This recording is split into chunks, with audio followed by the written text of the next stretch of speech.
గౌరవనీయులైన పాత్రికేయ మిత్రులందరికీ నమస్కారం. ఈరోజు నిజానికి నా ఆరోగ్యం పూర్తిగా కుదుట పడకపోయినా మరి మా పెద్దలు పార్టీ అధ్యక్షులు కేసీఆర్ గారి ఆదేశం మేరకు, ఎందుకంటే మేము వ్యక్తిగతంగా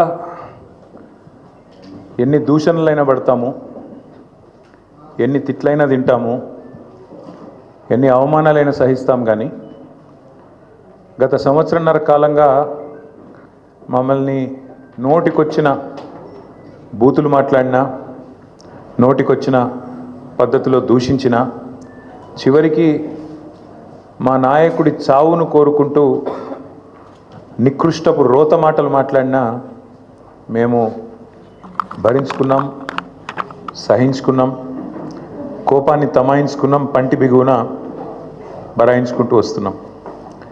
వ్యక్తులుగా మమ్మల్ని అందరినీ, ఇక్కడ కూర్చున్న వాళ్ళందరినీ ఎన్ని తిట్టినా పడతాం. శాసనసభలో కానీ బయట కానీ ఎంత రోత మాటలు మాట్లాడినా పడ్డాము, పడతాం.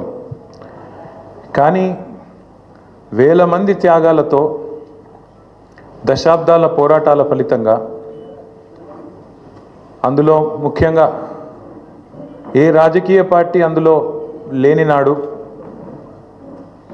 ఆనాడు టీఎన్జిఓలు ఆమోస్ గారి నేతృత్వంలో, ఇంకా అంతకంటే ముందు బుద్ధిజీవుల నేతృత్వంలో రాజకీయ నాయకులు కనీసం ఆనాడు మేలుకోకముందే మేలుకొని విద్యార్థులు, ఉద్యోగ సంఘాల నాయకులు పోరాటానికి శ్రీకారం చుట్టి అల్టిమేట్గా కేసీఆర్ గారి నాయకత్వంలో అమరుల త్యాగాల ఫలితంగా ప్రజల ఆశీర్వాదంతో సాధించిన తెలంగాణ రాష్ట్రాన్ని అవమానించే విధంగా, ఈ రాష్ట్ర భవిష్యత్తుకు ఒక శాపం పెట్టే విధంగా నిన్న ముఖ్యమంత్రి రేవంత్ రెడ్డి మాట్లాడిన దారుణమైన మాటలు ఏవైతున్నాయో దాన్ని చూసిన తర్వాత ఆరోగ్యం బాగాలేకపోయినా, ఇంకోటి బాగాలేకపోయినా, ఏదేమైనా సరే ఖచ్చితంగా నువ్వు పోవాల్సిందే, మాట్లాడాల్సిందే. పార్టీ తరఫున పార్టీగా మనం చెప్పాలి, మన వాదన పార్టీగా మనం చెప్పాలి తెలంగాణ ప్రజలకు కొన్ని వాస్తవాలు అని మా అధ్యక్షులు, తెలంగాణ తొలి ముఖ్యమంత్రి కేసీఆర్ గారి ఆదేశం మేరకు ఇవాళ మనందరం ఇక్కడ కూర్చుని ఉన్నాం. నిజంగా నిన్న రేవంత్ రెడ్డి గారు మాట్లాడిన మాటలు చూస్తే స్వతంత్ర భారతదేశ చరిత్రలోనే అత్యంత అసమర్థుడు, ఒక చేతగానివాడు, ఒక పనికిరాని దక్షత లేని పాలకుడు ఇంకొకరు లేరు ఈ దేశంలో అనేది మాత్రం తేలిపోయింది. అట్లాగే ఇంకోటి కూడా తేలిపోయింది. ఏవైతే వీళ్ళు ఒక 420 హామీలతో అభయ హస్తం అనే పేరు మీద ఇచ్చిన మేనిఫెస్టో, అందులో సబ్బండ వర్గాలకు కలిపి 420 హామీలు ఏవైతే ఇచ్చిండ్రో, కాంగ్రెస్ మేనిఫెస్టో ఈ శతాబ్దపు అతిపెద్ద మోసం అనేది కూడా తేలిపోయింది. అట్లాగే కేసీఆర్ గారు చిలుకకు చెప్పినట్టు చెప్పిండ్రు తెలంగాణ సమాజానికి. ఢిల్లీ పార్టీలను నమ్మితే 60 ఏళ్ళు గోసపడ్డం, మళ్ళా మోసపోతే ఢిల్లీ పార్టీల చేతుల్లా మళ్ళా గోసపడతాం, మళ్ళీ ఆగమవుతాం అని చిలుకకు చెప్పినట్టు 100 సభలు మాట్లాడితే ప్రతి సభలో తెలంగాణ సమాజానికి ఒక అన్నగా, ఒక సోదరుడిగా, ఒక తండ్రిగా వారు చెప్పడం జరిగింది. ఆనాడు ఎన్నికల నాడు కేసీఆర్ గారు చెప్పిన ప్రతి మాట, ఢిల్లీ పార్టీలను నమ్మితే ఆగమైతే తెలంగాణ అని చెప్పిన మాట అక్షర సత్యం అని చెప్పి ఇవాళ రుజువు అయింది. ముఖ్యమంత్రి గారు మాట్లాడుతూ నన్ను ఎవరు నమ్ముతలేరు, అప్పు ఉడతలేదు, ఢిల్లీకి వెళ్తే దొంగను చూసినట్టు చూస్తుండ్రు, అపాయింట్మెంట్ కోసం పోతే చెప్పులు ఎత్తుకపోతాడేమో అని భయపడుతున్నారు. నాకు తెలిసి అయితే నాకు దగ్గర 48-49 ఏళ్ళు ఉన్నాయి. నేను కూడా రాజకీయాలను ఒక 35 ఏళ్ళకి వెళ్ళి చిన్నప్పటి నుంచి పేపర్లు చదివే అలవాటు ఉంది, టీవీ చూసే అలవాటు ఉంది, రాజకీయ కుటుంబంలో పుట్టినా కాబట్టి దగ్గర నేను కూడా ఒక 10-15 మంది ముఖ్యమంత్రులు వాళ్ళ నడవడిక, వాళ్ళ మాట తీరు ఇవన్నీ చూసినాను. నాకు పక్కన చాలామంది విశేషమైన అనుభవం కలిగిన వాళ్ళు ఉన్నారు.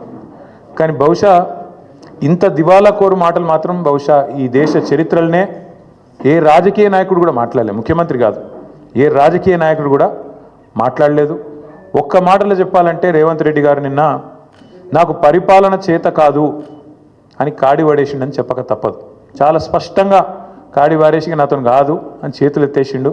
ఇక అయిపోయింది నాతో కాదని నిన్న స్పష్టంగా చెప్పిండు.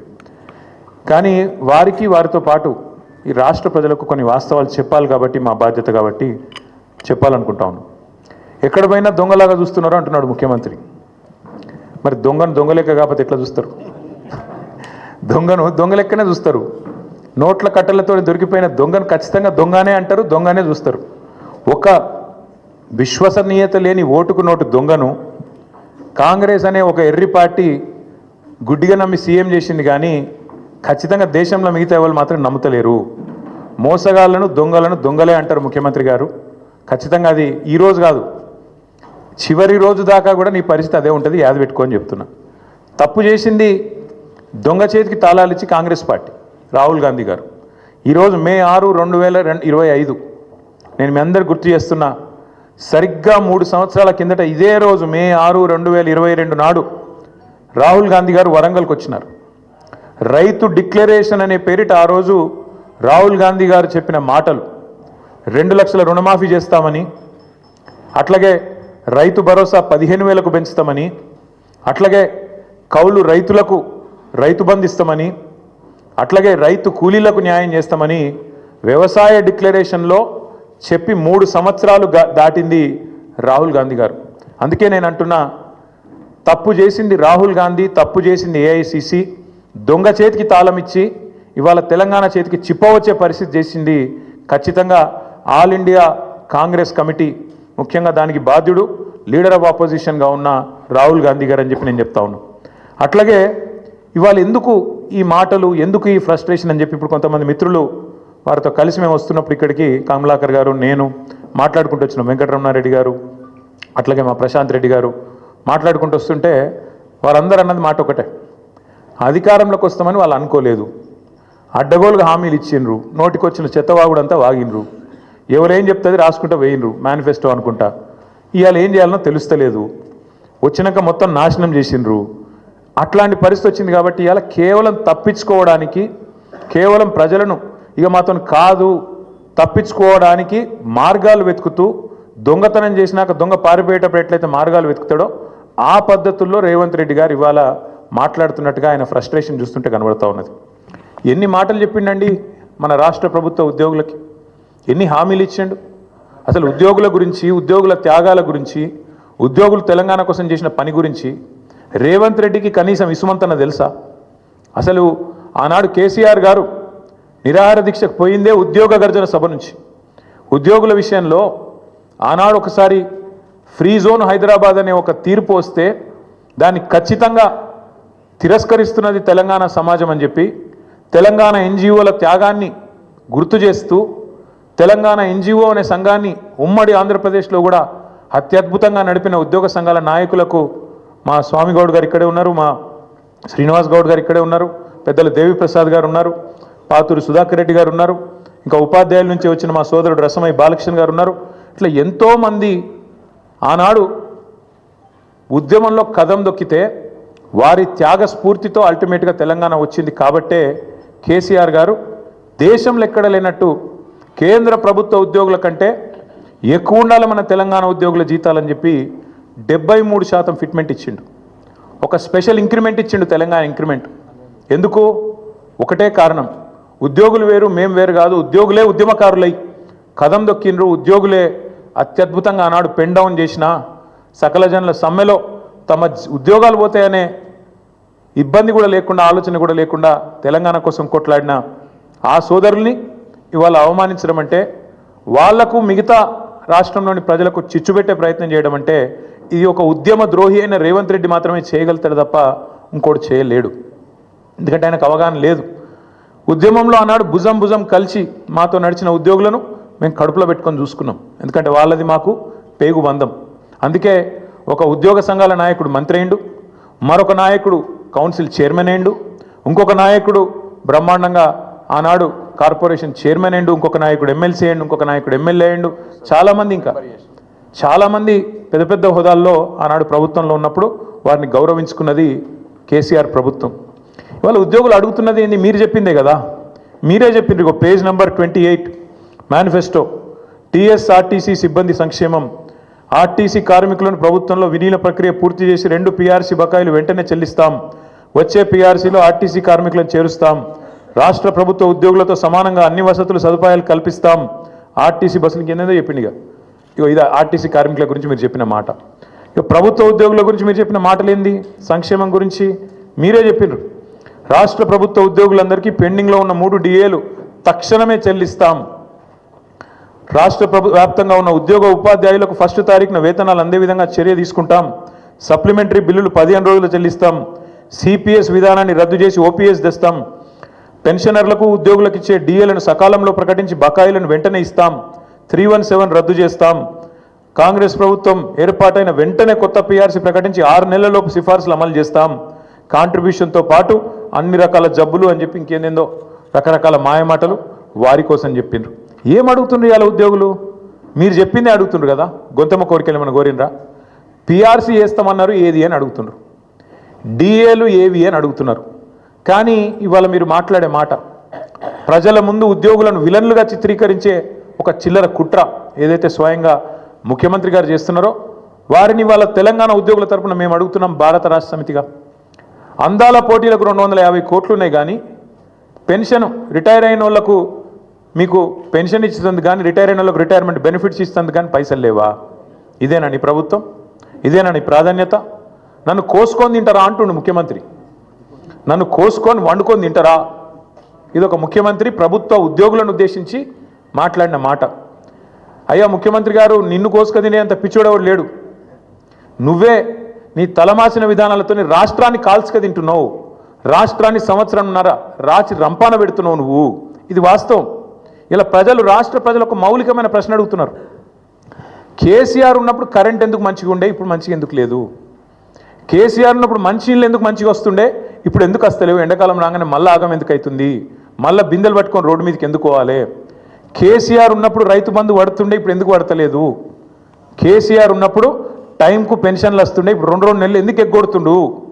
కేసీఆర్ ఉన్నప్పుడు చెప్పిన ప్రతి పని చేస్తుండే, ఇప్పుడు ఎందుకు చేయలేకపోతున్నాడు? కేసీఆర్ ఉన్నప్పుడు రాష్ట్రం రయ్యమని పురోగమనంలో ముంగటికి పోయింది, ఇప్పుడు ఎందుకు తిరోగమనంలో పోతుంది, ఎందుకు వెనక పోతుంది అని అడుగుతున్నారు. సమాధానం ఉందా నీ కాడ? ఎందుకు అంటే నీకు చేతనైతలేదు, నీ కాంగ్రెస్ పార్టీకి చేతనైతలేదు. కేసీఆర్ ఉన్నప్పుడు బీఆర్ఎస్ పాలనలో రాష్ట్రం దేశానికి రోల్ మోడల్ అవుతుంది, ఎట్లా కాంగ్రెస్ పాలనలో దివాలా ఎందుకు తీస్తున్నది? కారణం ఒకటే, ఇది నాయకత్వ లోపం. మీ కాంగ్రెస్ పార్టీ పెట్టిన శాపం తెలంగాణకు. మార్పు పేరుతో మీరు చేసిన దుర్మార్గం ఇది. అందుకే మేమనేది, ఏ ముఖ్యమంత్రి కూడా భారతదేశ చరిత్రలో ఈ 78 ఏళ్లలో తాను పరిపాలిస్తున్న రాష్ట్రానికి నీ శాపాలు పెట్టినోడైతే వాడు లేడు. ఎయిడ్స్ పేషెంట్ అంటివి, క్యాన్సర్ పేషెంట్ అంటివి, ఆఖరికి నిన్న దివాలా తీసింది మనకు అప్పు ఉడతలేదు అని చెప్పి అట్లా మాట్లాడుతీవి. అందుకే నీ దివాలా కోరు మాటలు, నీ ఇంటలెక్చువల్ బ్యాంక్రప్సీ, నీ ప్రభుత్వం యొక్క దివాలా కోరు విధానాలే వాళ్ళ రాష్ట్రం పాలిట శాపాలుగా మారినాయి. సీఎం అనేటోడు ఒక తండ్రి లాంటోడు. సంపద పెంచాలే రాష్ట్రం మొత్తానికి, ముఖ్యంగా పేదలకు, బలహీన వర్గాలకు, ఎవరికైతే టానిక్ అవసరం పడుతుందో, ఎవరికైతే కొంత మరి ప్రభుత్వం వైపు నుంచి చేయూత అవసరం పడుతుందో వాళ్ళని ఆదుకోవడమే ఒక ప్రభుత్వ పెద్ద, ఒక రాష్ట్రానికి పెద్ద లాంటి వాడు చేయాల్సిన పని. కానీ నువ్వేం చేస్తున్నావు? దివాలా తీసిపోయినాం, దరిద్రంలో ఉన్నాం, కొట్టుకపోతున్నాం, పోతున్నాం. అందుకే కొన్ని వాస్తవాలు ప్రజలకు చెప్పాలి. వాస్తవాలు ఏంటి?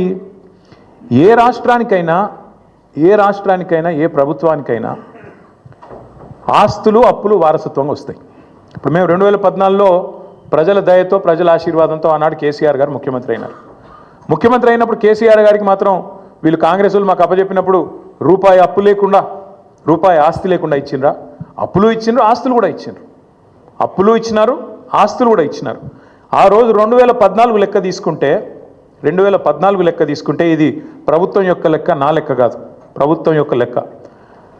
2014లో మొత్తం రాష్ట్రం యొక్క ఆదాయం సంవత్సరానికి మొత్తం రెవెన్యూ రిసీట్స్ తీసుకుంటే 51,000 కోట్లు, అంటే నెలకు 4,215 కోట్లు.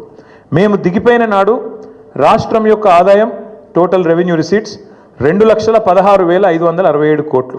అంటే మేము దిగిపోయేటప్పుడు నెలకు 18,000 కోట్లు. మరి కేసీఆర్ గద్దెనెక్కినాడు నెలకు 4,215 కోట్లు, 253 కోట్లు. కేసీఆర్ గద్దె దిగిపోయినాడు నెలకు 18,000 చిల్లర కోట్లు. మరి పెరగలేదా? రాష్ట్రం యొక్క ఆదాయం పెరగలేదా? మేము పెరిగిన ఆదాయంతో కూడిన రాష్ట్రాన్ని నీకు ఇయ్యలేదా? ఇది వాస్తవం కాదా? 2014-15లో ఆనాడు కేసీఆర్ గారు ముఖ్యమంత్రి అయిన రాజు మీరు కాంగ్రెస్ వాళ్ళు మాకు ఇచ్చినప్పుడు రాష్ట్రం యొక్క సర్ప్లస్ ఎంత అంటే 369 కోట్లు. రెవెన్యూ సర్ప్లస్ ఆనాడు 369 కోట్లు.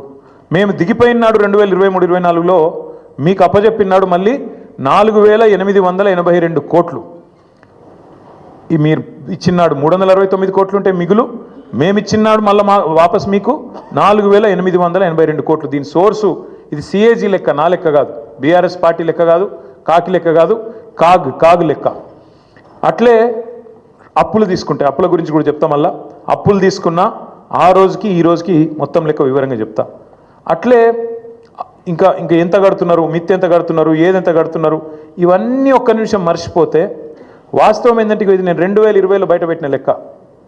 2020లో ఆనాడు మంత్రిగా నేను తెలంగాణ అనే ఒక రాష్ట్రం భారతదేశాన్ని సాదుతున్న రాష్ట్రాల్లో ఒకటి, జాతి నిర్మాణానికి దోహదపడుతున్న రాష్ట్రాల్లో ఒకటి. మన రాష్ట్రం నుంచి మనం గత 6 ఏళ్లలో 2014 నుంచి 2020 నవంబర్ 1 నాడు పెట్టిన ట్వీట్ ఇది. 2,72,926 కోట్లు అంటే దాదాపు 2,73,000 కోట్లు పన్నుల రూపంలో తెలంగాణ నుంచి మనం కేంద్రానికి కడితే కేంద్రం నుంచి మనకు వచ్చింది కేవలం 1,40,000 కోట్లు అని చెప్పి లెక్కలతో సహా అధికారికంగా ఒక మంత్రిగా ఆ రోజు నేను పెట్టిన లెక్క ఇది బయటికి. అంటే దేశాన్ని సాదుతున్న రాష్ట్రాల్లో, దేశంలో ఉండే ఇతర వెనుకబడ్డ ప్రాంతాలకు మరి ఇతోధికంగా సహాయం చేస్తున్న రాష్ట్రాల్లో తెలంగాణ ఒకటి అని చెప్పడానికి ఈ లెక్క చెప్తా ఉన్నా. గవర్నమెంట్ అనేది ఒక కంటిన్యూస్ ఇన్స్టిట్యూషన్. ఇంతకుముందు కిరణ్ కుమార్ రెడ్డి గారి నుంచి కేసీఆర్ గారు ముఖ్యమంత్రి అయినారు, ఆ తర్వాత ఇప్పుడు రేవంత్ రెడ్డి గారు అయినారు, రేపు ఇంకెవరో అవుతారు. అట్లే గవర్నమెంటు ఒకరి నుంచి ఒకరికి అధికారం బదలాయింపు జరిగినప్పుడు ఖచ్చితంగా ఆస్తులు వస్తాయి, అప్పులు వస్తాయి, కంటిన్యూస్ ప్రాసెస్. కాబట్టి ఇవన్నీ కూడా సహజంగా జరగాల్సిందే. కానీ ప్రతి ప్రభుత్వం కూడా ఉన్న ఆస్తులు ఎంత, అప్పులు ఎంత, మన వనరులు ఎంత, మన పరిస్థితి ఏంది, మన ఎట్లా సంపద సృష్టించవచ్చు, ఏం చేయొచ్చు, మన విజన్ ఏంది ఆలోచించుకొని నిర్మాణాత్మక చర్యలు కార్యక్రమాలు తీసుకొని ముంగటికి పోతుంది. కాంగ్రెస్ ప్రభుత్వం కూడా అట్లే చేస్తుందని మేము ఆశించినాం, ప్రజలు కూడా ఆశించినారు. ఇవాళ ఎంత దుర్మార్గం అండి, ఇష్టం వచ్చిన లెక్కలు చెప్తారు. ఎంత అన్యాయం అంటే శ్వేతపత్రం అని మొదలుపెట్టినారు. అధికారంలోకి వచ్చిన మొదటి 2 వారాల్లోనే శ్వేతపత్రం అనే అబద్ధాల జాతర మొదలుపెట్టినారు. మొదలుపెట్టుడు 6 లక్షల కోట్లు అప్పయిందని మొదలు పెడతాడు. ఇవాళ ముఖ్యమంత్రి గారు మరి ఎన్నిసార్లు మారుస్తారో ఆ అంకె కూడా మాకు కూడా అర్థమవుతలేదు. మొదలుపెట్టినప్పుడు డిసెంబర్ 2023లో 6 లక్షల చిల్లర కోట్ల అప్పు అని చెప్పిండు కేసీఆర్ గారు చేసింది. ఇవాళ చెప్తున్నాడు నిన్న 8,29,000 కోట్లట. ఈ సంఖ్య రోజు రోజుకు మారుతూనే ఉంటుందా? సర్కార్ నడుపుతుండ్రా, సర్కస్ నడుపుతుండ్రా, ఏం నడుపుతున్నారు మీరు? 6 లక్షల కోట్లని చెప్పింది మీరే, మళ్ళీ ఇవాళ 8,29,000 కోట్లను అబద్ధం చెప్తుంది మీరే. అసలు వాస్తవం ఏంది?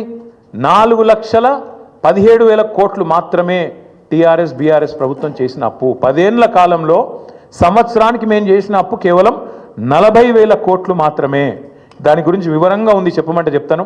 కానీ మీరు ఎక్కువ తక్కువ చెప్తే కూడా మళ్ళీ మీరు వేస్తారో ఏరో. కానీ ఒకటి మాత్రం వాస్తవం, ప్రభుత్వమే ఇచ్చిన లెక్కలు, నేను చెప్పేది నా లెక్క కాదు, వాళ్ళు ఇచ్చిన శ్వేతపత్రం ప్రకారమే, సోషియో ఎకనామిక్ అవుట్లుక్ ప్రకారమే రాష్ట్ర ప్రభుత్వం మాత్రమే చెల్లించే అప్పు, రాష్ట్ర ప్రభుత్వం స్వయంగా చెల్లించే అప్పు 1,15,599 కోట్లు మాత్రమే. 5% వెరీ లో రిస్క్ కింద ఇచ్చిన అప్పు మరొకటి 89,569 కోట్లు ఉంది. దీనికి ప్రభుత్వం గ్యారంటీ ఇస్తుంది కానీ కార్పొరేషన్లు వాళ్ళే కట్టుకుంటారు, వెరీ లో రిస్క్. అందుకోసమే అది మొత్తం తీసుకుంటే కూడా 4,478 కోట్లు మాత్రమే. ఇక ఇట్లా చెప్పుకుంటూ పోతే అల్టిమేట్గా బీఆర్ఎస్ ప్రభుత్వం ఆనాడు మొత్తం 10 ఏళ్ల కాలంలో చేసిన అప్పు మొత్తం తీసుకుంటే పూర్తి స్థాయిలో కేవలం 4,17,000 కోట్లు మాత్రమే. అంటే సంవత్సరానికి 41,000 కోట్లు మాత్రమే.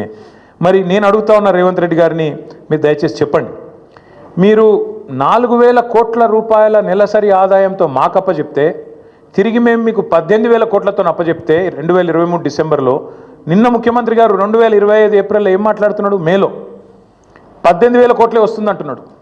మేము అప్పచెప్పినాడు 23 డిసెంబర్లో 18,000 కోట్లతో అప్పచెప్పినాం. ఇవాళ నువ్వు 25 మేలో నిలబడి మళ్ళీ 18,000 కోట్లనే చెప్తున్నావు. మరి 16-17 నెలల నుంచి నువ్వేం చేస్తున్నావు, నీ ప్రభుత్వం ఏం చేస్తుంది, ఎందుకు ఆదాయం పెంచలేకపోయింది? కేసీఆర్ గారు అప్పచెప్పిపోయిన 18,000 కోట్లు తప్ప రూపాయి అయినా నీ ప్రభుత్వం ఆదాయం పెంచగలిగిందా? ఇది మేము అడుగుతున్న ప్రశ్న.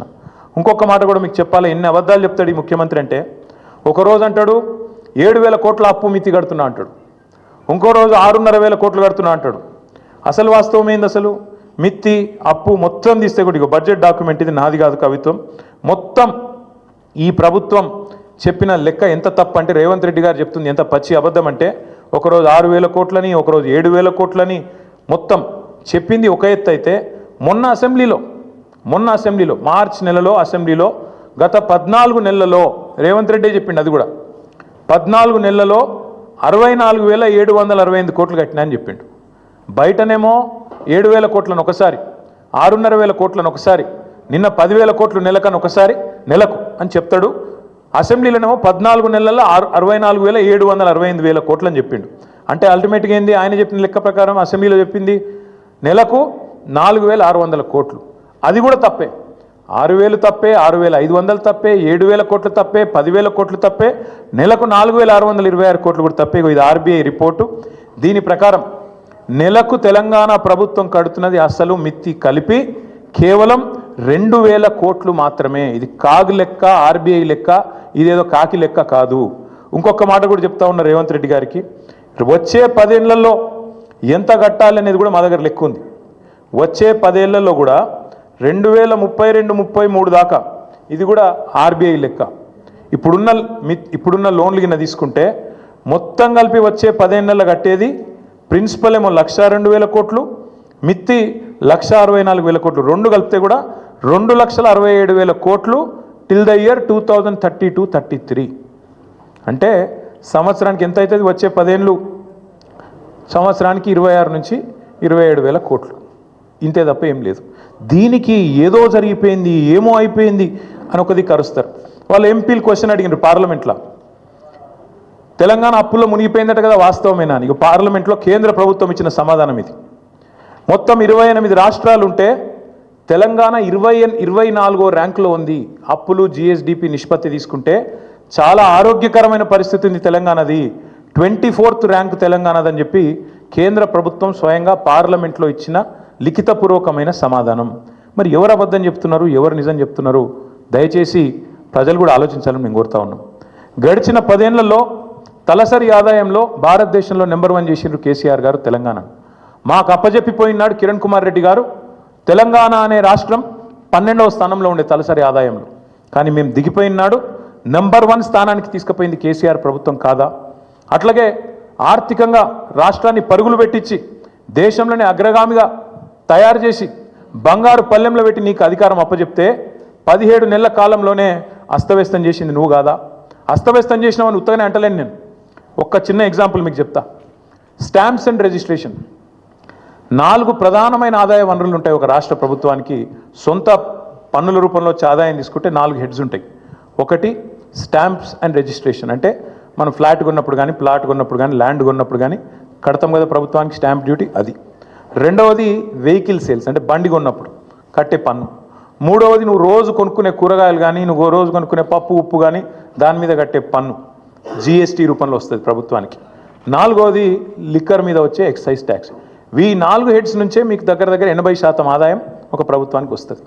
రేవంత్ రెడ్డి ఎంత గొప్పోడంటే ఈయన వచ్చినాక స్టాంప్స్ రిజిస్ట్రేషన్స్ వీళ్ళు అంచనా వేసింది మేము 2023-24లో కేసీఆర్ ప్రభుత్వం ఉన్నప్పుడు సంవత్సరానికి 14,295 కోట్ల ఆదాయం వచ్చేది.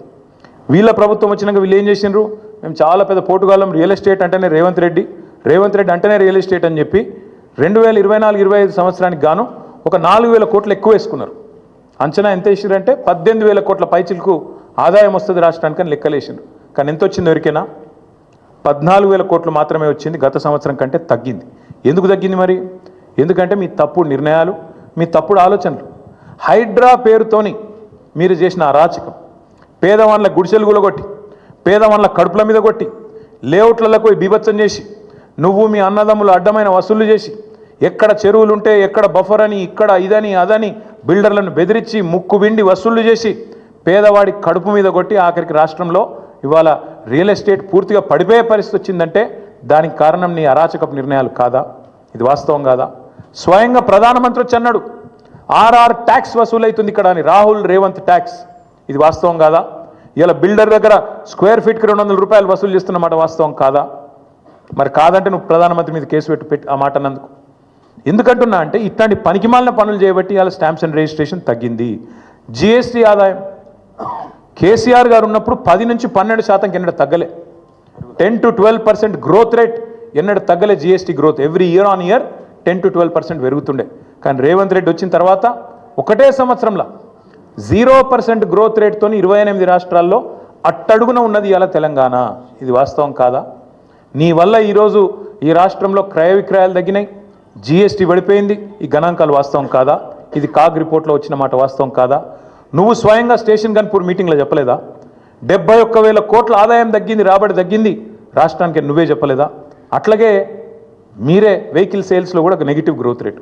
ఒక లిక్కర్ మాత్రం పెరిగింది, మిగతా అన్ని తగ్గినాయి. వాస్తవం ఏంది? ఎందుకు జరుగుతున్నది ఇది? ఒక కుటుంబ పెద్ద నిజంగా మన ఇంట్లో సమస్య ఉంటే కూడా కడుపులో పెట్టుకుంటాడు, కాపాడుకుంటాడు, 4 గోడల మధ్యలో మాట్లాడుకుంటారు. కానీ బజార్లో పడి మా రాష్ట్రం దివాలా తీసింది, మా రాష్ట్రం సంకనాకిపోయింది, మా రాష్ట్రం పూర్తిగా ఎయిడ్స్ పేషెంటు, క్యాన్సర్ పేషెంట్ అని ఎవడన్నా మాట్లాడతాడా? This is the intellectual bankruptcy of Congress party. That's why I said the state of Telangana is not bankrupt. The state of Telangana is not bankrupt. We are in a pink of health. It is the Congress that is intellectually bankrupt. It is Revanth Reddy who is morally bereft. అంతే తప్ప తెలంగాణకి ఏం కాలే. ఒక కుటుంబంలో సమస్య ఉన్నా బయట చెప్పుకోము, బయట పడం బజార్లో. కానీ రేవంత్ రెడ్డి గారు దివాలా తీసిందని ఆఖరికి అడ్డగోలు మాటలు మాట్లాడితే చివరికి ఏమైపోయింది? ఇవాళ ఆఖరికి లంచం ఇచ్చి 170 కోట్ల లంచం ఇచ్చి ప్రభుత్వ భూములు తాకట్టు పెట్టి బ్రోకర్లకు పైసలు తెచ్చుకునే దుస్థితి వచ్చింది ఇవాళ తెలంగాణ ప్రభుత్వం యొక్క నిర్వాకం వల్ల. నేను ఇంకా గమ్మత్తైన మాట, నేను ఇంట్లో ఉన్నా, ఇక నేను రెస్ట్లో ఉన్నా, నేను వీడియో చూసి పరిశాన్ అయినా, ఇట్లా కూడా మాట్లాడచ్చా అని. ఢిల్లీకి పోతే అపాయింట్మెంట్లు ఇస్తలేరు, చెప్పులు ఎత్తుకపోతారేమో అని చెప్పి కలుస్తలేరు అన్నాడు. అమ్మతోడు చెప్తున్నా ఈ మాట, నేను ఎవరు చెప్పులు ఎత్తుకపోతారట. అరే చెప్పులు ఎత్తుకపోయేటోళ్ళు వేరే పార్టీ వాళ్ళు ఉన్నారు ఇక్కడ, అది వాళ్ళ కథ వేరు. చెప్పులు ఎత్తుకపోయింది నాకు అర్థం కాదు. ఢిల్లీకి పోతే అపాయింట్మెంట్లు ఇస్తలేరు, ఎవరు ఇస్తలేరు? రాహుల్ గాంధీ ఇస్తలేడు. వర కరెక్టే, నీకు ఇయర్ కూడా ఎట్లా ఇస్తారు? నీకు తెలిసిపోయింది నీ కథ అంతా. ఇయరు ఈ కొత్తగా ఎవరైనా సుట్టపోడు కొత్తగా వస్తేనేమో మర్యాద ఇస్తారు ఎవరైనా సరే, 4 రోజులు ఉంటుంది మర్యాద. ఇక కానీ నువ్వు వచ్చేదేమో ఢిల్లీకి నీ పని మీద వస్తావు, మీ మూటలు మోసుకపోయేందుకు 40, 42, 43 సార్లు పోతావు ఇప్పటికీ. అందులోనట ఈయన ఎకానమీ క్లాస్లో పోతుండట. బా ఫోటోలు మొత్తం బయట పెడతాం, ప్రైవేట్ ఫ్లైట్లు, బిజినెస్ క్లాసులు, మీ ట్రిప్పులు మొత్తం ఫోటోలు బయట పెడతాం, సోషల్ మీడియాలో ఇప్పటికీ తిరుగుతున్నాయి, మళ్ళీ పెడతాం. అరే గింత అన్యాయం మాటలు మాట్లాడతారు. 43 సార్లు ఢిల్లీకి పోతివి, 43 పైసలు లేకపోతివి, ఏముంటుంది ఇజ్జత్ నీకు ఢిల్లీ మార్కెట్లో? వీడు ఊకొత్తాడు పోతాడు, ఎందుకు ఇవ్వాలి మీకు అపాయింట్మెంట్? ఇస్తలేరు, ఏం చేయాలి మరి? నువ్వు మూటలు మోసేందుకు వస్తున్నావు ఢిల్లీకి, రాహుల్ గాంధీకి మూటలు ఇస్తేందుకు వస్తున్నావు, మొదలు మర్యాద ఉంటుంది. ఇక ఆఖరికి దొంగలెక్కనే చూస్తారు. వాస్తవం ఏంది? కేసీఆర్ గారేమో అప్పు చేస్తే 4,17,000 కోట్లు 10 ఏళ్లలో, సంవత్సరానికి 41,000 కోట్లు అప్పు చేస్తే కేసీఆర్ గారు ఏం చేసిండ్రు? ఒక్కొక్క ఇటుక పేర్చుకుంటా రాష్ట్రానికి శాశ్వతంగా పనికొచ్చే నిర్మాణాలు చేపట్టిండు. మరి మీరేం చేస్తున్నారు అంటే, ఒక్క ఇటుక పెట్టినవా ఎక్కడన్నా? ఒక ఇందిరా మిల్లు కట్టినవా? ఒక కాలువ కట్టినవా? ఒక ప్రాజెక్టు కట్టినవా? హైదరాబాద్లో ఒక కొత్త బిల్డింగ్ కట్టినవా? ఏవిలో ప్రజలకు పనికొచ్చి ఒక పని చేసినావా? చేయలే. మరి నేను ఇంకొక మాట అడుగుతున్నా, ప్రజలన్నీ గమనిస్తున్నారు. రాష్ట్రమేమో దివాలా తీసిందంటావు, రాష్ట్రం దివాలా తీసిందని దివానా మాటలు మాట్లాడతావు. మరి మీ కుటుంబం ఆస్తులు ఎట్లా పెరుగుతున్నాయి? అనుముల రేవంత్ రెడ్డి గారి కుటుంబం ఆస్తులు ఎట్లా పెరుగుతున్నాయి? నువ్వు అదన్నా చెప్పు సీక్రెట్ మాకు. మీరు ముఖ్యమంత్రి కాగానే మీ అనుముల ఫార్ములా సీక్రెట్ సాస్ ఏదైతుందో అదేదో మా ప్రభుత్వానికి మొత్తం ప్రజలకు కూడా చెప్తే మంచిది కదా. ముఖ్యమంత్రి అయిన 6 నెలల లోపలనే మీ అన్న అనుముల జగదీశ్వర్ రెడ్డి గారు 1000 కోట్ల పెట్టుబడి పెడతా అని మీతో ఒప్పందం కుదుర్చుకుంటాడు. స్వచ్ఛ బయో అనే కంపెనీ వస్తుంది, 1000 కోట్ల పెట్టుబడి పెడతాను ఆయన కట్టుకొస్తాడు. మీ అల్లుడు వెంకట నరసింహారెడ్డి అనుకుంటా ఆయన పేరు, ఇంకేదో ఉన్నది పేరు, ఆయన కొన్ని వేల కోట్లతోని ఫార్మా కంపెనీ పెడతా అని చెప్పి లగచర్లకు వస్తాడు. దానికోసం నువ్వు మళ్ళీ అక్కడ మీ కొడంగల్లో రైతుల భూములు గుంజుకుంటావు. ఎక్కడికి వెళ్ళి వచ్చినాయి 1000 కోట్లు? మీ అన్నకు, మీ అల్లుడికి. మీ అల్లుడు వారి తండ్రి మీ వియ్యంకుడు మొన్ననే కదా, ఎక్కువ రోజులు కూడా కాలే, మీ వియ్యంకుడు మొత్తంగా అప్పుల్లో ఉండే కంపెనీ మొత్తం అప్పు రైట్ ఆఫ్ అయిపోయింది. మీరు అధికారంలోకి రాగానే మీ వియ్యంకుడి కంపెనీ యొక్క అప్పులన్నీ రైట్ ఆఫ్ అయిపోయినాయి కేంద్ర ప్రభుత్వం దయతోని. మీ జూబ్లీ హిల్స్ ప్యాలెస్ ఏదైతే ఉన్నదో ఇలా రేవంత్ రెడ్డి గారు ఎక్కడి నుంచి అయితే వర్క్ ఫ్రమ్ హోమ్ చేస్తున్నాడో 3 ఇంతలు పెరిగింది. పెద్దమ్మ గుడి దాకా వచ్చిందట, కొద్దిగా అయితే యువతలకు వస్తుందేమో. 2000 ఎకరాలు కొన్నాడు 4th సిటీ దగ్గర. మొత్తం వెల్దండ నుంచి మొదలు పెడితే 4th సిటీ దాకా 2000 ఎకరాలు వీళ్ళ బినామీలు, వీళ్ళ కుటుంబ ఆస్తులు పెరిగినాయి. 10 లక్షలు కూడా పెట్టుబడి లేని నీ బామ్మర్ది సృజన్ రెడ్డి 1137 కోట్ల కాంట్రాక్ట్ వచ్చింది. నీ అల్లుడు ఆస్తి పెరుగుతుంది, నీ బామ్మర్ది ఆస్తి పెరుగుతుంది, నీ కొండలరెడ్డి ఆస్తి పెరుగుతుంది, తిరుపతి రెడ్డి ఆస్తి పెరుగుతుంది, నీ వియంకున అప్పులు రైట్ ఆఫ్ అవుతాయి, నీ ఇల్లు 3 ఇంతలు పెరుగుతుంది. కానీ రాష్ట్రం మాత్రం సంకనాకిపోతుంది, దివాలా అయిపోతుంది. ఎట్లయితుంది మరి ఇది? అందుకే మేము అంటున్నాం, ఈ సీక్రెట్ అంతా చెప్పండి మాకు కూడా, రాష్ట్రానికి చెప్పండి. మీ అన్నదమ్ములు, మీ కుటుంబ సభ్యులు, వాళ్ళ అప్పులు, వాళ్ళ ఆస్తుల గురించి కూడా చెప్పు. ఎట్లా పెడుతున్నారు సడన్గా పెట్టుబడులు పెద్ద ఎత్తున, అవి కూడా బయట పెట్టు. తెలంగాణ ఆస్తులు తగ్గుతున్నాయి ఎట్లా, అనుమూల కుటుంబం ఆస్తులు పెరుగుతున్నాయి ఎట్లా ఖచ్చితంగా చెప్పాలి. కేసీఆర్ గారు తెచ్చిండు, 4,17,000 కోట్ల అప్పు తెచ్చిండు. ఏం చేసిండు కేసీఆర్? ఒక కాళేశ్వరం కట్టిండు, శాశ్వతంగా తెలంగాణకు కల్పతరువు లాంటి ప్రాజెక్టు కట్టి తెలంగాణను పంజాబ్ కంటే హర్యానా కంటే ముంగట నిలబెట్టిండు. వరి ధాన్యం ఉత్పత్తిలో నంబర్ 1 చేసిండు భారతదేశంలో కేసీఆర్. 90% పాలమూరు వలసల జిల్లాగా పేరుపడ్డ పాలమూరు రంగారెడ్డి ఎత్తిపోతల పథకాన్ని 90% పూర్తి చేసి ఒక పంపు కూడా ఆన్ చేసి మీ చేతుల్లో పెట్టిండు. 17 నెలలైంది, ఆ మిగతా 10% కూడా పూర్తి చేయలేని అసమర్థుడివి నువ్వు. కేసీఆర్ గారు అప్పు చేసిండు, కానీ ఇంటింటికి నల్లా పెట్టి నీళ్ళు ఇచ్చిండు. దగ్గర 30,000 కోట్లతోనే ఆ ప్రాజెక్టు పూర్తి చేసిండు. నువ్వు కనీసం ఆ ప్రాజెక్టును నడపలేకపోతున్నావు. ఎస్, కేసీఆర్ అప్పు చేసిండు. దేనికోసం చేసిండు? 1,00,000 కోట్లు పెట్టి తెలంగాణ ఏదైతే విద్యుత్ లోటుతోని ఆగమాగమైతుండేనో ఆ విద్యుత్ లోటుతో ఆగమాగమైన తెలంగాణను ఇలా 24 గంటల వెలుగు జిలుగుల తెలంగాణగా కేసీఆర్ గారు మార్చిండు. కేసీఆర్ గారు అప్పు చేసిండు. రైతు బంధు అనే పథకం పెట్టి రైతుల ఖాతాల్లో 70 లక్షల మంది రైతుల ఖాతాల్లో 73,000 కోట్ల రూపాయలు వాళ్ళ ఖాతాలు వేసిండు. కేసీఆర్ అప్పు చేసిండు. 29,000 కోట్ల రైతుల అప్పు తీర్చిండు. కేసీఆర్ అప్పు చేసిండు. 24 గంటల ఉచిత కరెంటు రైతులకు ఇచ్చి 60,000 కోట్ల వాళ్ళ భారాన్ని తాను తీసుకున్నాడు. ఎస్, కేసీఆర్ అప్పు చేసిండు. హైదరాబాద్లో 36 ఫ్లైఓవర్లు కట్టిండు. కేసీఆర్ అప్పు చేసిండు. హైదరాబాద్ మెట్రో మొదటి దశ పూర్తి చేసిండు. కేసీఆర్ అప్పు చేసిండు.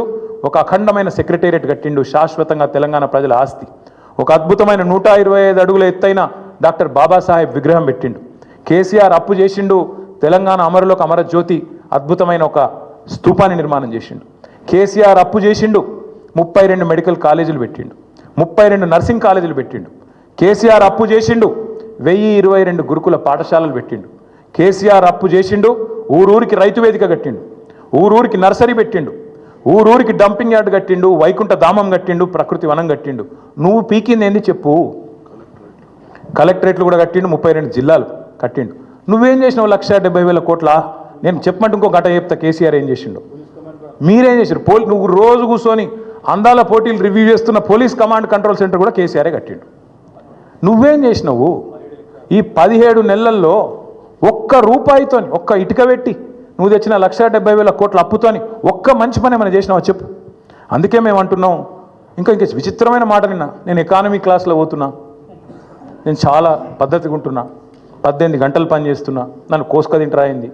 కోసుక తింటేందుకు ఏమైనా కోతాబరి మామిడికాయ అవేది నాకు అర్థం కాదు. నన్ను కోసుక తింటారా అర్థం కాని విషయం. విచిత్రం ఏంటంటే 43 సార్లు వేయిండు. ఒక ముఖ్యమంత్రి అంటాడు పోతుతానే పోతాడా? గడ్డపారలేక పోడు కదా. ఆయన ఎంబడ 100 మాగదులు, సిబ్బంది, మన్ను మశానం, ఆయన ఇంకా బ్రోకర్లు, వాళ్ళు వీళ్ళు మస్తు మంది పోతారు.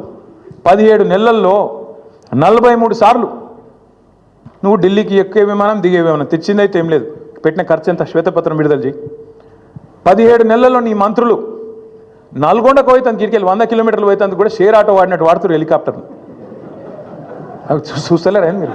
కొట్టుకుంటారు. ఇంకా భువనగిరి పోతాను, ఎమ్మెల్యేల బర్త్డేలకు హెలికాప్టర్లో పోతాను. వీళ్ళట చాలా పద్ధతిగా నడుపుతున్నారట. షేర్ ఆటో కంటే అధ్వానంగా వాడుతారు వాస్తవంగా అయితే. హెలికాప్టర్ ఉంటే తప్ప హైదరాబాద్ దాటిపోమంటుండే ఒక్కొక్క మంత్రి. ఈ ఎకానమీ క్లాస్ అంటాడు ముఖ్యమంత్రి. నువ్వు ఎక్కే విమానం, దిగే విమానం మేము చూస్తలేమా? అరే ప్రైవేట్ ఫ్లైట్లు, జల్సాలు, 7 విదేశీ యాత్రలు, మీ మంత్రుల హెలికాప్టర్ ట్రిప్పులు విడుదల చేయి. శ్వేతపత్రం విడుదల చేయి. అందుకే అంటున్నాం, అక్కసు వెళ్ళగక్కిన ముఖ్యమంత్రి గారు ప్రభుత్వ ఉద్యోగుల మీద. వాస్తవం ఏంది? ఉద్యోగుల వల్ల దివాలా తీసిందని చెప్పి అలా నువ్వు దిక్కుమాల ప్రచారం చేస్తున్నావు. కష్టపడుతున్న ఉద్యోగస్తులను అవమానించే ప్రయత్నం చేస్తున్నావు. వాళ్ళ కోరికలు గొంతమ్మ కోరికలు అంటున్నావు. నువ్వే కదా చెప్పింది.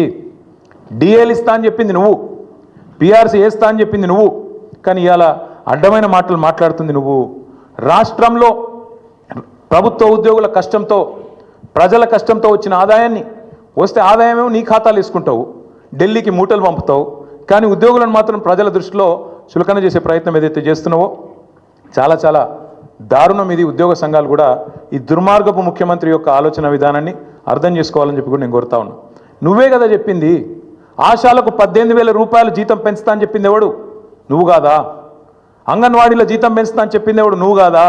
అదే ఆశా సోదరిమణులు మా ఆడబిడ్డలు వచ్చి హైదరాబాద్లో ధర్నాలు చేస్తే చీరలు చింపి కొడతారు, చీరలు గుంజుకుంటా చింపుకుంటా దుశ్శాసన పర్వాన్ని సెక్రటేరియట్ ముందు ఆవిష్కరించింది నువ్వు కాదా రేవంత్ రెడ్డి గారు? ఇంతకంటే చిల్లర ముఖ్యమంత్రి ఎవడన్నా ఉంటాడా? అందుకే అంటున్నా, ముఖ్యమంత్రి గారు, ఉద్యోగులు జీతాలు అడగొద్దు, ఆర్టీసీ కార్మికులు అపాయింటెడ్ డే అడగద్దు, ఆశాలు జీతం పెంచమని మీరు ఇచ్చిన మాట యాద్ చేయొద్దు, ప్రజలు మీరు ఇచ్చిన 6 గ్యారంటీలు అడగద్దు, 420 హామీలు అడగద్దు. నువ్వే అన్నావు కదా ఆనాడు, కేసీఆర్ లీటర్కు 30 రూపాయలు వేసుకపోతుండు పెట్రోల్ డీజిల్ లాంటివి. ఇప్పుడు అంటున్నాడు రేవంత్ రెడ్డి గారు నిన్న 200 రూపాయలు చేస్తారట పెట్రోల్. విన్నారో లేదో మరి మీరు?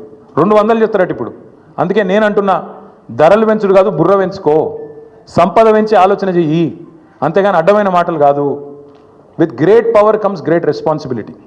ఒక పెద్ద హోదా వచ్చినప్పుడు ఆ హోదాకు తగ్గే విధంగా ప్రవర్తించే సంస్కారం ఉండాలి, వ్యక్తిత్వం ఉండాలి. ప్రతిపక్ష నాయకుడిని, తెలంగాణ తొలి ముఖ్యమంత్రిని, తెలంగాణ తెచ్చిన నాయకుడిని పట్టుకొని ఆయన సావు నిరంతరం కోరుకుంటావు. నువ్వు ముఖ్యమంత్రివా? ఇంతకంటే హీనమైన మనిషి ఉంటాడు ఇంకోడు? ఎన్నిసార్లు అన్నావు ఇప్పటికీ? ఆ పెద్ద మనిషిని పట్టుకొని 71 ఏళ్ళ పెద్ద మనిషిని పట్టుకొని నోటికి వచ్చినట్టు నీకు సిగ్గు సంస్కారం ఏమైనా ఉందా? ఇలా ఉద్యోగుల మీద పడ్డావు. ఏ ఉద్యోగులైతే అదే కేసీఆర్ ఎంబడ నడిచినరో ఆ ఉద్యోగులను, ఆ ఉపాధ్యాయులను చిన్నగా చేసి చూపెట్టే దిక్కుమాలిన ప్రయత్నం ఏదైతే చేస్తున్నావో, అందుకే నేను అడుగుతా ఉన్నా, నీ కోసం, నీ పార్టీ కోసం, నీ అవసరాల కోసం ఉద్యోగులను మోసం చేయకు. నాకైతే ఏమనిపిస్తుందంటే చివరిగా ఈ ముఖ్యమంత్రి గారి ప్రవర్తన చూస్తుంటే ఆ పాట పెట్టిండు ఎలక్షన్లప్పుడు, ఆనాటి రోజులు తెస్తాడు రేవంత్ అన్న అని. నిజంగానే తెస్తాడు ఆనాటి రోజులు. ఆనాటి రోజులు అంటే ఇక రేపో మాపో ముఖ్యమంత్రి గారు అందరు కలిసి ప్రెస్ మీట్ పెడతారు. ఇక రాష్ట్ర ఆర్థిక పరిస్థితి బాగలేదు, మా పరిస్థితి అసలే బాగలేదు, కాబట్టి ఇక పెండింగ్ డిఏలు కాదు, రిటైర్మెంట్ బెనిఫిట్లు కొత్తవి కాదు, పిఆర్సీ కాదు, మీకు 73% కేసీఆర్ ఏదైతే జీతం పెంచిండో అది వాపసు ఇయ్యండి, జర రికవరీ యాక్ట్ కింద తీసుకుంటాం వెనుకకు, వాపసు ఇవ్వండి, మళ్ళీ పాత రోజులకు పోదాం, ఆనాటి రోజులకు పోదాం, 2014 నాటి రోజులకని గ్యారంటీ అంటాడు. 2000 పెన్షన్ ఏదైతే ముసలిలో కేసీఆర్ ఇచ్చిండో ఇక లాభం లేదు, ఆనాటి రోజులకు పోదాం, 200 పెన్షన్ కోదామని చెప్పి అవి కూడా వాపసు తీసుకుంటాడు. అట్లాగే ఇదివరకున్న పరిస్థితి ఏదైతే ఉన్నదో, వృద్ధులు, వితంతువులు, ఒంటరి మహిళలు పెన్షన్లు వాపసు ఇవ్వండి, బీడీ కార్మికులు అనే పరిస్థితి వస్తుంది. ఆఖరికి ఏమంటాడు, ఇక ప్రభుత్వం నడపాలంటే నాతో అయితలేదు, ఇక చందాలు వేసుకుని నడపాలి, తలా ఇంత చందా ఇయ్యండి, ఇస్తే మేము నడుపుతా ప్రభుత్వం, ఇక లేకపోతే అది కూడా నాతో అయితలేదు అని చెప్పి ఎత్తేస్తాడు.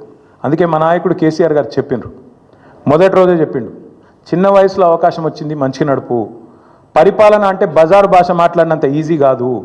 ప్రభుత్వాన్ని నడపడం, ఒక రాష్ట్రాన్ని నడపడం అంటే బజార్ భాష మాట్లాడి, లేకు మాటలు మాట్లాడి పైశాచిక ఆనందం పొందడం కాదు. అందుకే యాద్ చేస్తున్నాం మేము, మింగ మెతుకులేదు కానీ మీసాలకు సంపెంగ నూనెనట. ఇదే ముఖ్యమంత్రి గారు ఒక దిక్కేమో ఇట్లా బీదరుపులు అరుస్తాడు, అప్పు ఉడతలేదు, నా బతుకు ఆగమైపోయింది, మార్కెట్లో నాకు ఏమి పతార లేదు, అపాయింట్మెంట్ దొరకలేదు, చెప్పులు ఎత్తుకపోతాడేమో అన్నట్టు దొంగను చూసినట్టు చూస్తుండ్రు అని ఒక దిక్కు చెప్తాడు. ఇంకో దిక్కేమో తెలంగాణ రైజింగ్, ఫ్యూచర్ సిటీ, 1,50,000 కోట్లు మూసి, ఇంకోటేందో 50,000 కోట్లు. నేను అడుగుతున్నా, మింగ మెతుకులేదు కానీ మీసాలకు సంపెంగ నూనెనా? 420 హామీలు ఇచ్చినావు, ఒక్క హామీ అమలు చేసేందుకు పైసలు లేవు, ముసలోళ్ళకు పెన్షన్లు ఇచ్చేందుకు పైసలు లేవు, ఆడపిల్లలకు నెలకు 2,500 అంటే దానికి పైసలు లేవు, స్కూటీలు అంటే పైసలు లేవు, తులం బంగారం పైసలు లేవు, రైతు బంధుకు పైసలు లేవు, దేనికి లేవు. కానీ 1,50,000 కోట్ల సోకులకు మాత్రం ఉన్నాయంట. అందుకే ప్రజలు అడుగుతున్నారు, ఖచ్చితంగా ప్రజల తరఫున మేము అడుగుతున్నాం, వదిలిపెట్టం. ఎట్టి పరిస్థితుల్లో ఈ ముఖ్యమంత్రి గారు నిన్న చేసిన మాటలకు ఒకవేళ నిజంగానే పరిపాలన చేత కాకపోతే తప్పుకో, రాజీనామా పెట్టు, నాతో అయితలేదు, ఢిల్లీకి మూటలు పంపుడు, ఇక్కడ మేనేజ్ చేసుడు, నాతో అయితలేదు, ఇక నేను చేతులు ఎత్తేస్తున్నా, నేను కూడా ఐపీ డిక్లేర్ చేస్తున్నా అని వెళ్ళిపో. అంతేగాని రోజు తెలంగాణ రాష్ట్రాన్ని తిడతా ఉంటే మాత్రం ఇక్కడ దాకా ఉపేక్షించడం ఇక మాత్రం ఊరుకోము.